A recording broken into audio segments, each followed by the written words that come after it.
తొలి వెలుగు రఘు ఉన్నాడుగా మేడం. అవునవునవును, రగన్న. ఈయన రాజకీయానికే పనిచేస్తారు తప్ప ఈ రైతులకు ఈ అన్యాయాలు జరిగే కాడ పనిచేయడు ఆయన. ఏమైనా కానీ ఇప్పుడు కాంగ్రెస్ కు ఒత్తాసు పలకడానికే పనిచేస్తాడు ఆయన. ఏది రగన్న? ఇప్పుడు రగన్న ఏమైనా కానీ ఇక ఒక రాజకీయ నాయకులు విమర్శించడానికే పనిచేస్తాడు. Okay okay okay. ఇప్పుడు రైతులది పత్తి కాంటాలు మేడం. ఓకే. మనం పత్తి సీసీఐకి పెడితే ఉమ్. ఒక్కొక్క బండికి 40 కిలోలు 50 కిలోలు కింటా ఉమ్. అరకింట కట్ చేసి ఏది మళ్ళీ ఎంటీ బండి వేసినప్పుడు రాళ్ళు పెట్టడం. ఓకే. అది మాకు జర్నలిస్ట్ ఏ నెంబర్ పెట్టలే. ఈ నెంబర్ పెడితే ఇప్పుడు 6-7 సంవత్సరాల కాంచెల్లి ఏ నెంబర్ దొరకక ఎవరు మనకు తెలియక ఇలా నెంబర్ యూట్యూబ్ లో చూసి మీకు ఫోన్ చేసిన మేడం. Okay okay. ఎక్కడ ఉంటారు బ్రదర్ మీరు? మాది వరంగల్ జిల్లా రాయపర్తి మండలం ఊకల్ గ్రామం మేడం. ఓకే. ఏం వేసిండ్రు ఇక్కడ? అంటే ఎన్మాములు దానికి ఏం తీసుకొచ్చిండ్రు మార్కెట్? ఎన్మాముల పోయినసారి ఏం చేసిన అంటే పత్తి తీసుకొచ్చిన మేడం. పత్తి. ఓకే. పత్తి తీసుకొస్తే ఇప్పుడు పత్తికి కాంటా లెస్ ఎంత అని అడుగుతారు. మనం కాంటా కావాగానే లెస్ ఎంత అంటారు. ఓకే. లెస్ అంటే ఇక తీసేసుడే కదా. అవునవునవును. అరకింట తీసేస్తావా వాడికి రైతు జర చలాకి ఉంటేనో 50 కిలోలు 60 కిలోలు అడుగుతారు. ఇంకా రైతు జర అనముకు అడుగుతా అవపడ్డాడు అనుకో కింటన్నర నీ పత్తి మంచి లేదు నీ ఇష్టం అక్కడ అమ్ముకోపో. ఇక సిసిఐ ఆడుండే వర్కర్లు మొత్తం కుమ్మక్కు. ఓకే. ఈ మక్కల కాడిది పోతే ఇప్పుడు మక్కలు ఏమున్నది మేడం. మార్కెట్ చైర్మన్ ఉంటే చూసుకుంటాడు కానీ మార్కెట్ చైర్మన్ అంతా కుమ్మక్కే మేడం. మార్కెట్ చైర్మన్ లేరంట కదండి ఇప్పుడు? ఉన్నా చూదాకంతే మేడం. లేకున్నా ఆయన లేనట్టే ఉన్నా లేనట్టే. ఎందుకంటే ఈ అన్యాయానికి ఒడిగట్టే దుర్మార్గులే ఉన్నారు తప్ప రైతును బాగుపెట్టే ప్రతి ఒక్కరు ఇవ్వలేరు. ఇక మొన్ననే కొండా సురేఖ మేడం మన కొండా సురేఖ మేడం ఆమె కుటుంబం మీద ఉన్నంత చర్త రైతుల మీద ఉండదు మేడం. ఇప్పుడు ఎందుకంటే కొండ సురేఖ మేడం ఉంటే ఇప్పుడు రైతులు 15 రోజుల కాంచెల్లి ఎంతమంది ఉన్నారు మార్కెట్ లో ఏం కథ ఈ పేపర్లు వస్తాయి యూట్యూబ్లలో వస్తాయి అంతా చూసుకుంటారు. వాళ్ళకు మెయిన్ ఇంపార్టెంట్ వాళ్ళకు సభ పెట్టినప్పుడు జనాలు కావాలి కానీ ఈ జనాలు వాళ్ళకి అక్కర్లేదు మేడం. అదే అదే అదే. అంటే సీసీ కెమెరాస్ కూడా పెట్టినాం 100.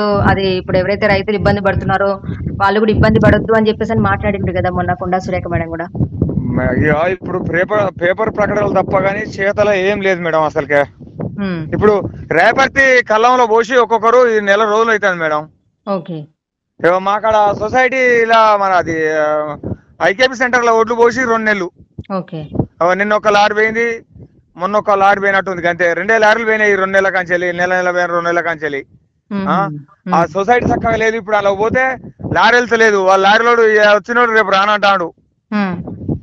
అది చక్కగా లేదు. ఇప్పుడు గవర్నమెంట్ పొలంలో ఎండపోసుకొని తీసుకుపోవాలంటే మేడం నాకు ట్రాక్టర్ ఉంది. నేను ఉత్తరపోతున్నా మేడం. రైతు అంటాడు పొలంలో ఎండపోసుకుంటే ఆ ఎండినాక ఆడ తోలుతాందుకు ట్రాక్టర్ కావాలి. మళ్ళీ అలా తీసుకుపోయిపోతే ట్రాక్టర్ కావాలి. అంటే ఇక్కడ 500 అక్కడ 500 తీసుకుపోవడానికి. మళ్ళీ రైతు లోడ్ చేయడానికి 500 అంటే 1500 పడుతుంది మేడం ఒక ట్రాక్టర్. ఎంత 16 క్వింటాలకు 16 క్వింటాలు పోతాయి ఒక ట్రాక్టర్లా. ఇప్పుడు ఇక రైతు ఏడా బాగుపడతాడు మేడం. వాళ్ళు కళ్ళం అనేది వెడల్పు ఉంటేనే రైతులంతా తీసుకొచ్చి పోసుకుంటారు. ఎండినాక మ్యాచర్ చూసి పట్టకపోతే పట్టాలని చెప్తారు. మళ్ళా ఆడికి తీసుకుపోయి మళ్ళా పట్టని తాకడ పెడతారు ఆడ. ఇప్పుడు హార్వెస్టర్ కోసేటప్పుడు ఒట్లు నీట్గా వస్తూనే ఉండే. నీట్గా వచ్చినాక మళ్ళా పట్టుమంటారు. సరే ఏదైనా ఒక రైతు తప్పుంటే ఆ రైతును పట్టువనాలి కానీ ఆయవనో ఆ రైతును పట్టువానుడే అసలు రైతును పట్టువానుడే. ఇక చక్కగా ఏది లేదు. ఇప్పుడు ఏ గవర్నమెంట్ అయినా అంతే మేడం. నాది పక్క టీఆర్ఎస్ కానీ టీఆర్ఎస్ లో సుధా కట్టిన జరిగింది. టీఆర్ఎస్ లో కట్టిన జరుగుతుంది. రైతుకు కావాల్సిన విత్తనాలు మే జూన్ లా మనకు విత్తనాలు వేసుకున్న టైంలో జీలుగలు ఇస్తే ఎప్పుడు ఎత్తాడు మేడం జీలుగులు?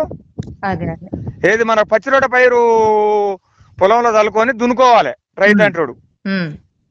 మనకు ఏప్రిల్ నెలలో సీడు అలాట్ చేస్తే మే నెలలో మనకు డిస్ప్యూట్ అయితే రైతు ఏమంటే ఇంత దుక్కి చేసుకొని చల్లుకుంటే మనకు జూన్ జూలైలో పంట ఎదుగుదల వస్తుంది. అప్పుడు దున్నుకుంటే సరిపోతుంది. ఏది మనకు కావాల్సిన నర్తజన్యం అవుతుంది పోషకాలు అంతా అందుకు. మార్కెట్ మనకు మొత్తం కళ్ళాల ఒడ్లంతా వరి కటింగ్ అయితే అంటే కళ్ళాలు అలాట్ చేసి కళ్ళల్లో ఏమంటే మిల్లు అలాట్ చేసి ఉంచుకోవాలి. కానీ ఒడ్లు కళ్ళంలోకి వచ్చినాక అలాట్ చేస్తే వర్షాలు పడి ఒక్కొక్క రైతు చాలా ఇబ్బంది పడతాడు. అవును అవును. ఇప్పుడు ముందుగా ఇప్పుడు వాళ్ళకు ఎలక్షన్లు ఉన్నప్పుడు రేపు ఎలక్షన్ ప్రచారం చేస్తారా మేడం? అదే అదే. ఇప్పుడు వాళ్ళు రేపు ఓట్లనంగా మనకు ప్రచారం చేసుకుంటారా వాళ్ళు? లేదు. మరి ఎందుకు ఇప్పుడు సెంట్రల్ గవర్నమెంట్ అయినా రాష్ట్ర గవర్నమెంట్ అయినా 5 రోజుల ముందే ప్రచారం బంద్ చేయిస్తుంది. మరి ఇప్పుడు ఇది మనకు సరుకు వచ్చేది ఎప్పుడు పోతుంది, ఎప్పుడు రావాలి, ఎప్పుడు మనం కళ్ళాలు ఓపెన్ చేయాలి అనేది ఏది లేదు. ఏ ప్రణాళిక లేదు, ఏ మంత్రి దగ్గర లేదు, ఏ ముఖ్యమంత్రి దగ్గర లేదు. ఇప్పుడు మనకు డిసెంబర్ లో నాట్లు వేస్తా ఉంటాం. డిసెంబరు 1st నాటైతే డిసెంబర్ 15 వరకు యూరియా అవసరం. డిసెంబర్ కు యూరియా ఇచ్చేది పెట్టి జనవరిలో మనకు ఏంటిది దాన్ని ఏమంటారు, యాప్ పెట్టి ఒక యాప్. యూరియా వచ్చిందా అన్న? యూరియా అంటే సకాలంలో అందిందా? ఎక్కడ అందింది మేడం? సకాలం అందక మా ఇప్పుడు దుకాణంలో పోయి ఇక్కడ రాయపెట్టులో లేకపోతే పెరికేటు గిటు చుట్టుపక్కల ఎక్కడ ఉన్నా డీలర్ దగ్గర తెచ్చుకునేది. ఇప్పుడు ఈ యాపాన్ని ఓపెన్ చేస్తే కాట్రపల్లి కాడ ఇచ్చింది మేడం మాకు. కాట్రపల్లి దగ్గర 15 కిలోమీటర్ 20 కిలోమీటర్ ఉంది. ఇప్పుడు రైతుకు గుదిబండ అయ్యేదే గవర్నమెంట్లు. ఈ 100 రోజులని పని పెట్టిలు మేడం. వానికి శాతనైనా 100 రోజుల పనికి పోతాడు, శాతకాకుండా 100 రోజుల పని పోతాడు. వ్యవసాయం మళ్ళా దేశానికి వెన్నుముక్క రైతు. అదే అంటున్నారు కదా, అదే అంటున్నారు. రైతుకు కూలీలు రావాలంటే వస్తలేడు మేడం. ఇప్పుడు ఈయన 100 రూపాయలు 150 ప్రకటించండు మేడం సెంట్రల్ గవర్నమెంట్. నిన్న ఒక మందు బస్తాకు 400 పెంచిండు. ఆయన ఇచ్చింది ఎంత?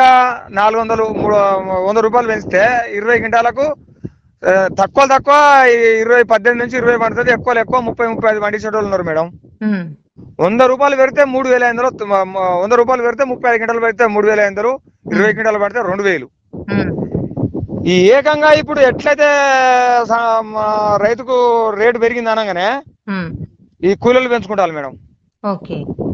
కూలీలు పెంచుకోగానే ఫర్టిలైజర్ వాడు ఈ గుల్కలని ఆ మందాని ఈ మందాన్ని లింకులు పెట్టి వాడు ఒక 1000-2000 వాళ్ళ లాగుతాడు.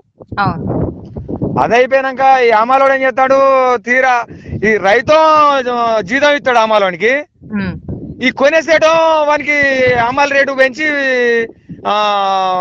అమ్మాలని తోలుతాడు. ఇక ఎటు తిరిగి రైతుకే ఇబ్బంది జరుగుతుంది ఎక్కడైనా గానీ. అదొకటా మేడం? మనం రైతు మందు బస్తా కొంటే ఎమ్మటే నగదు పైసలు చెల్లించాలి. అవును. 4 నెలలు కష్టపడి కూలీలనక పక్షనక వాననక ఎండనక కష్టం చేస్తే 4 నెలలకు 4 నెలలు 5వ నెలకు ఒక కళాలకు వస్తే 5వ నెల 15 రోజుల వరకు 10-15 రోజులు ఎండుడే సరిపోతుంది. అవును. ఆ దళారు చేతికి పోయేసరికి 6వ నెల పడుతుంది దగ్గర. 6వ నెల పోయినాక వాడు ఆ దళారు ఏం చేస్తాడు? 15 రోజుల వాయిదా పెడతాడు. 15 రోజుల వాయిదా 15 రోజులు పోయి నెల అవుతుంది. ఆ నెల వాయిదాకు అవసరం లేదంటే 20 రూపాయలు కట్ చేసుకుంటాడు 100కి. మరి మనం సరుకు కొంటేనో రైతు కొంటేనో నగదుగా చెల్లించాలి. అదే రైతు మళ్ళీ అమ్ముతానో కమిషన్ మీద కట్ చేసుకొని తెచ్చుకోవాలి. అది అడిగేటోళ్ళు ఎవరు లేరు.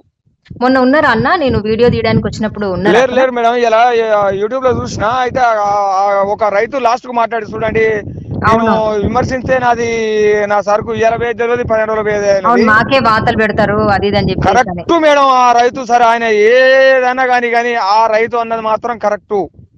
ఇవాళ ఏమన్నా ఎవడు విమర్శించిండు అనుకో, వానికి ఏదైనా ఒకసారి పథకం పని చేస్తాను, లేకపోతే ఇంటికి ఏమన్నా బాటో గిటో ఏమైనా ఉంటే దానికి బాటో పని చేసే రోజులు ఉన్నాయి. ఇప్పుడు ఆంధ్రాలో ఉండే ఇంతకుముందు ఆ కల్చర్ మన తెలంగాణలో వచ్చేసింది. ఆంధ్రాలో వాడు ఎవడన్నా బాగా ఫోకస్ అయితే కథం వానికి ఇచ్చే పథకాలు పనిచేసేది, వానికి ట్రాక్టర్ బొమ్మనకపోయేది, కూలిదాన్ని పోనీయకపోయేది. ఆ కల్చర్ మన తెలంగాణలో వచ్చేసింది మేడం. 2 కాంచెలి 2 ఏళ్ల కాంచెలి 2-3 ఏళ్ల కాంచెలి. ఆ నీళ్ళు ఇస్తే పంట ఎక్కువ పడుతుందని నీళ్ళు ఇస్తలేడు ఆయనే. మాకు వచ్చిన 2016-15 నుంచి నీళ్లు ఇంతవరకు కొరత లేదు. నిరుడు ఏడును నీళ్ళ కొరత వచ్చేసింది. మనం అదే కలెక్టర్ కి కూడా ఎవరు లెటర్ పెట్టలేదంట కదా ఇంతవరకు ఇట్లా జరుగుతుంది ఎనుమాములో అది అని చెప్పేసి అని కూడా నేను అడిగి కనుక్కున్నా. అయితే నేను కూడా పర్సనల్ గా వాట్సాప్ లో కూడా మేడం కి పంపించడం జరిగింది. వాట్సాప్ లో కూడా లెటర్ పంపించిన, మేడం ఇట్లా ప్రాబ్లం అవుతుంది. 100 మంది రైతులు కొట్టినా ఒకరు కంప్లైంట్ చేయరు మేడం. అదే ఒక యూనియన్ నాయకుని ఏమన్నా ఒక మాట అనుర్రి, ఇమ్మీడియట్ యూనియన్ దిగుతుంది. రైతుకు యూనియన్ లేదు ఎన్నడైనా. అవును వాస్తవం. 100 మంది రైతులు దెబ్బలు పడుకుంటూ మందు బస్తాలు తెచ్చుకున్నారు తప్ప కానీ ఎవరి మీద ఎక్కడ ధర్నా మాకు అంతలేని ధర్నా చేసిన మమ్మల్ని వచ్చిండని ధర్నా చేయలేవు వాళ్ళు. అవును అవును అవునా కాదా మేడం? అవును. అదే ఒక యూనియన్ ఆటో యూనియన్ అతను ఉన్నాడు అనుకో, డబ్బుల కడకి చిన్న కొరిసినాయి, వీడు బలవంతుడైతే వీడు కొడతాడు, వాడిని బలవంతుడు వాడు కొడతాడు, సబ్జెక్ట్ కూకుంటారు.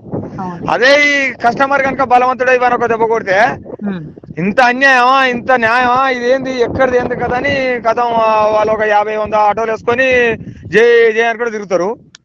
మా యూనియన్ వర్దిల్లాలి, మమ్మల్ని ఎంత అన్యాయం చేస్తారు. అదే రైతు ఎప్పుడు చూడు చినిపోయిన అంగే ఉంటది, రైతుకు చినిపోయిన లాగే ఉంటది తప్ప ఎన్నడూ రైతు మొఖాల కలకల అనేది ఎన్నడూ ఉండదు మేడం. వాస్తవం అన్న. ఎప్పుడు చూడు రైతు ఎంత పండించిన పేదోడే. ఎందుకంటే నలుగురికి అన్నం పెడతాడు, వాడే పేదోడు అయిపోయినాక ఏ ప్రభుత్వం చేంజ్ చేస్తుంది మేడం? అదే కదా. ఒక్క 4,000 ఇచ్చేందుకు ఈయన తంటాలు పడి 5,000 చేసిండు కేసీఆర్ అంటే. ఆయన నేను 15,000 ఇస్తాను గబ్బాలు కొట్టిండు. ఇంతవరకు ఆ రైతు మన పెట్టుబడి సాయమే లేదు. నువ్వు పెట్టుబడి సాయం చేయకుంటే అయిపోద్ది, పండిన పంటనన్నా కరెక్ట్ కొంటే అయిపోద్ది కదా. అవునవును. అది కొను లేదు, ఇది లేదు, ఏది లేదు. ఇప్పుడు ఆయనకి ఇంకా ఎక్కడ మన కాళేశ్వరం కాడ మీటింగ్ పెడతాందుకు కోట్లు ఖర్చు ఎందుకు మేడం? అదే కదా. అదే రైతుకు నువ్వు ఇంకో 50 మందికి 1000 మందికి ఆ డబ్బు పెడితే వానికి రైతు రుణమాఫీ కాదా? అవును వాస్తవం అన్న. ఇప్పుడు ఇంకొకటి ఎక్కడ ఒకసారి మన ఎక్కడో రైతు సదస్సు ఆయన ఏది మంచి పాలన చేసినా రైతులు మెచ్చుకుంటాట అని మీటింగ్లు పెడతాను కదా. ఆ ఏరియా మీటింగ్ లో రైతు రుణమాఫీ అయిపోతుంది. ఈయన ప్రకటించింది, రైతు కోరుకోలే. నాకు ఇది అధ్యయనం ఏ రైతు కోరుకోలే. ఆయన గనక కరెక్ట్ గా మీటింగ్లు బంద్ చేసుకుని ఆయన ఒకటి మన ముఖ్యమంత్రి గారు కాకముందుకు ఏం చేసిండు, మీరు ఎట్లా పరిపాలన చేస్తారు ఏం కదా అంటే, మేము కడుపు కట్టుకుంటే 4 నెలల ఒక్క 7వ చేత తిప్పిస్తాం, అది కట్టగలుగుతాం అన్నాడు. అంటే ఇప్పుడు కడుపు కట్టుకుంటలేడు అన్నట్టే కదా అర్థం. కడుపు కట్టుకుంటే నేను 7వ చేత ఇట్లా ఏంటిది కట్టేయగలుగుతాం, దోపిడీ చేయకుంటుంటే అంటే ఇప్పుడు దోపిడీ చేస్తాను అర్థం. అదే వస్తుంది కానీ మీరు కంప్లైంట్ కూడా అంటే ఇప్పుడు కలెక్టర్ దగ్గరకో లేకపోతే కంప్లైంట్ చేసి అవి మీకున్న చేయలేరు మేడం, ఏ రైతు చేయలేడు. మళ్ళీ ఏమైనా ఇలా మన ఏంటిది ఓడిపోయిన నాయకులు వాళ్ళు వీళ్ళు ధర్నాలు చేసినప్పుడు మాత్రమే కలెక్టర్ దృష్టికి పోతే తప్ప అందరికీ రైతు ఎవరు బయటికి వెళ్ళాడు మేడం. ఎందుకంటే మేడం ఒకటి వినండి, చెప్పండి. ఇప్పుడు బయటికి వెళ్ళిండు అనుకో, ఒక లేడీ మాట్లాడింది, రైతు ఇంటికాడ గొర్రె దాని మీద కేసు అవుతుంది నాకెందుకు అన్నట్టుగా ఆలోచన మీదనే ఉంటారు. ఎందుకంటే ఇప్పుడు ఉన్న ప్రభుత్వాలు గట్టిగా ఉంటాయి కదా. ఇప్పుడు విమర్శించడం అనుకో ఏదైనా కేసు పెడతారు, ఆ కేసు పెడితే కేసు తిరగాలంటే మనకెందుకు వచ్చినా కూడా ఏదో ఇంకా ఉన్నదో లేదో 10 బత్తాలు పండించుకున్న కాడ 5 బత్తాలు పండించుకుందాం లేదనే ఊకుంటారు తప్ప కానీ ఏ రైతు కేసు పెట్టాడు. అందరు ఇలా అనుకోబట్టే ఇప్పుడు రాజకీయ నాయకులు కొంతమంది ఇలా అవుతున్నారు, దోపిడీకి గురి చేస్తున్నారు. చాలా దోపిడీకి గురి అవుతుంది మేడం. ఇప్పుడు మన తొలి వెలుగు రఘుకు ఏమైనా రాజకీయమే సరిపోతుంది. ఆయన నెంబర్ అసలు దొరుకుతలేదు నాకు మాట్లాడదామంటే. అవునా? ఇంకా మైపాల్ గాడు వానికి ఏం పుట్టింది, నేను చదువుకున్నా అంటాడు.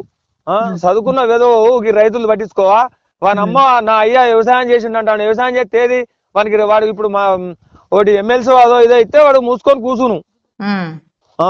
అది ఈ రైతులు పట్టించుకుంటాడు. ఇగో కేసీఆర్ ఏం చేసిండమ్మా, రేవంత్ రెడ్డి ఏం చేస్తాడమ్మా గయ్య అడుగుతాడు కానీ మరి అయ్యో రైతు ఏం చేస్తాడు. రేపు ఇప్పుడు మరో శ్రీలంక అవుతుంది మేడం, తప్పదు. మరో శ్రీలంక తప్పదు. ఎందుకంటే రైతుకు విరక్తి వచ్చి కనుక పంటల మీద విరక్తి చేసిందంటే చాలా కష్టపడుతుంది. మన రాష్ట్రంగా కష్టపడుతుంది, దేశం కష్టపడుతుంది, తప్పదు అది. ఇప్పుడు అన్ని మెకానిజం లేకపోతే ఏడైతుంది మేడం. ఏ లేడీస్ వెళ్తలేరు. ఓ టీవీలు ఇచ్చిండు వాడు, 5G తెచ్చిండు, ఏది మనకు సిమ్ములు. ఇక వాడు ఆన్లైన్ డేటా ఫ్రీ అంటే ఏ ఆడైనా ఏ మొగైనా మొత్తం సెల్లులు చూసుకుంటుంటారు, ఎవరు ఏం పని చేస్తలేరు. మీరు చూడండి, ఏ యువతన్నా కనీసానికి పని చేస్తుందా చూడండి. మీరు ఎక్కడ ఫోకస్ చేసినా కనీసానికి ఒక రైతు అయినా సుతా వాడు ముందుగాల డేటా ఫ్రీ అనేసరికి ఓ 300 వాడేస్తే డేటా ఫ్రీ వస్తుంది. మొత్తం ఇక ఈ వచ్చిన వీడియోలు చూసుకుంటే ఉంటారు, ఎవరు పని చేస్తలేరు సార్. మన దేశానికి షీడా అంటే ఫస్ట్ టెలికామే. టెలికాం తప్ప ఏది లేదు. వాడు ఫ్రీ అనేసరికి మన మన మన ఎడిటోరియల్ మొత్తం వానికే అట్రాక్ అవుతారు. ఇప్పుడు 200 300-400 పోయి 500-600 పోయి 200-300 వచ్చేసరికి ఇక చేతుల డబ్బు కలిగినప్పుడు కలగనవడం కష్టం చేస్తే అది ఎట్టంతలేదు. అది మేడం. ఇప్పుడు మీ ఇక్కడ ఈ రాయపర్తి రిపోర్టర్ ఏమైనా ఉంటే నెంబర్ ఇవ్వండి. రాయపర్తిదా? రాయపర్తి నాకు తెలియదన్నా, కనుక్కొని చెప్తాను మీకు. మీ నెంబర్ ఉంది కదా, నేను మీకు పంపిస్తాను. చేయండి. చేస్తే ఇప్పుడు వాళ్ళ ఎంబడి నేను ఒక రైతుగా తిరుగుతా, నాకు ఏ రాజకీయ అవసరం లేదు. నేను ఇప్పుడు మీ వాయిస్ కూడా ఇప్పుడు రికార్డ్ అయింది, మీ వాయిస్ కూడా వేస్తాను మన ఛానల్లో. ఏమండి, ఎందుకంటే ప్రతి రైతు కష్టం చేసి 6 నెలలు కష్టం చేస్తే ఒక్క గింజ ఇడ వాడి హార్వెస్టర్ నాకు చిన్న రంధ్రం ఏమైనా పడి ఒడ్లు పోతే వాడిని కోప్పడతాను. అదే మార్కెట్కి వచ్చి వాడిని ఏం చేయలేకపోతాను. వాడు అమాలోడు మేడం. నేను ఒక 1 లక్ష రూపాయలు పంట పండించి పెట్టి తీసుకోపోతే నాకు కూలీలో గిడతలేదు. 2 చేతుల నిండా నెపకాయలు తీసి వాడిని జోలు వేసుకుంటాడు. ఏది బస్తాలు కుడితే వానికి నేను డబ్బులు కట్టిస్తాను కుడితే. అయినా దోపిడి మేము ఆపుతాను ఏం ఆపుతాను మేడం? అమ్మాలోడు ఏం చేస్తాడు? సీసీ కెమెరా ఉంటే సీసీ కెమెరాలు అవపడతలేదు మేడం. సీసీ కెమెరాలు 100 సీసీ కెమెరాలు పెట్టించినామని చెప్తున్నారు కదా. అదే మేడం, వాళ్ళకి అవపడతలేదా అధికారులకు? ఎవరైనా కంప్లైంట్ చేస్తేనే పట్టించుకుంటారా? ఇప్పుడు వాడు ఎక్కడి నుంచి ఇప్పుడు నిన్న కరీంనగర్ లో దొంగతనం జరిగింది మేడం. వాడిని ఎక్కడున్నా దొరకబట్టి వచ్చి చేస్తాను సీసీ కెమెరాలో దొరకబట్టి వాడు దుబ్బే అంతకుముందు గతంలో కూడా మీ బస్తాలు ఇట్లా పోయినందుకు రైతు ఎవరి దగ్గర కంప్లైంట్ చేయాలి, ఎవరు తీసుంటే అనేది కూడా సీసీ కెమెరాస్ పెడితే రైతులకు అంత మంచి జరుగుతుంది అని చెప్పేసి కొండా సురేఖ మేడం కూడా అన్నారు. చూడాలి అది ఎంతవరకు వర్క్ చేస్తుంది, మరి రైతులకు ఎంత న్యాయం జరుగుతుంది. చేద్దామన్నా మనం. అంటే ఇప్పుడు మీరు మాట్లాడింది కూడా మన ఛానల్ ద్వారా వేస్తా నేను మేడం. ఈ విషయాన్ని కూడా ప్రతిదీ కష్టమే మేడం రైతుకు. ఇప్పుడు ఈ 100 రోజుల పని పెట్టిలా మేడం. అదే ఇప్పుడు ఎవరినన్నా విలువాలంటే కష్టం. ఇప్పుడు వాళ్ళు ఏమంటారు, పేదోడు బతకొద్దా నువ్వు ఇట్లా విమర్శిస్తావు అంటారు. పేదోడు బతకాలంటే ఏం కావాలి? ఫస్ట్ అన్నం కావాలి. నీకు రూపాయి కిలో బియ్యం ఇస్తాంటే ఎవడిస్తాడు? నీకు చంద్రబాబు ఇస్తలేడు, నీకు ముఖ్యమంత్రి ప్రధానమంత్రి ఇస్తలేడు, ఇటు ఈయన ఎవరు మన రేవంత్ రెడ్డి ఇస్తలేడు. రైతు ఇస్తాడు. రైతు ఇస్తే నువ్వు బతాను, అది గుర్తుంచుకోవాలి ఫస్ట్. అది ఎవరు గుర్తించలేరు మేడం. నాకు గవర్నమెంట్ ఇస్తాంది, గవర్నమెంట్ ఏం చేస్తాంది? ఈ వీళ్ళకు రైతుకు వాత పెడతాంది. అది ఎటు తిరిగి మళ్ళీ రైతుకే ముప్పు.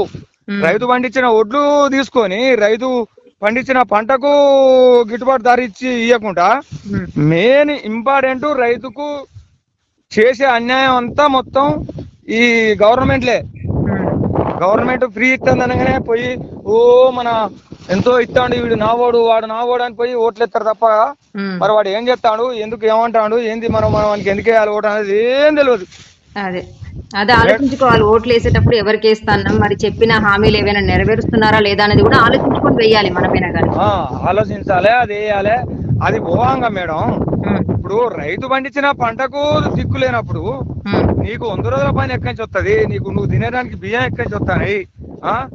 ఇప్పుడు ఆయన బండి సంజయ్ అంటాడు మా కేంద్రం ఇస్తా, నీ కేంద్రం ఎక్కడి నుంచి ఇస్తా? ఎందుకు ఉంటలేడు? ఎందుకు అడుగుతలేడు? ఆయన ఒక కేంద్ర మంత్రి ఉండి ఎందుకు అడుగుతలేడు?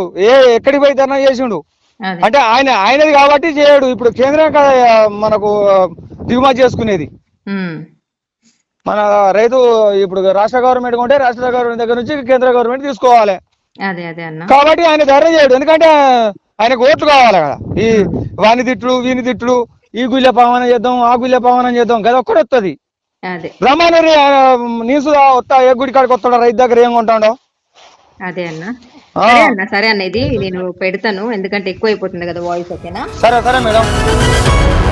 న్యాయం వైపు నిలబడే గలం గంగా ప్రవాహం. For latest updates subscribe to Zee News. ఇది ప్రజా వేదిక.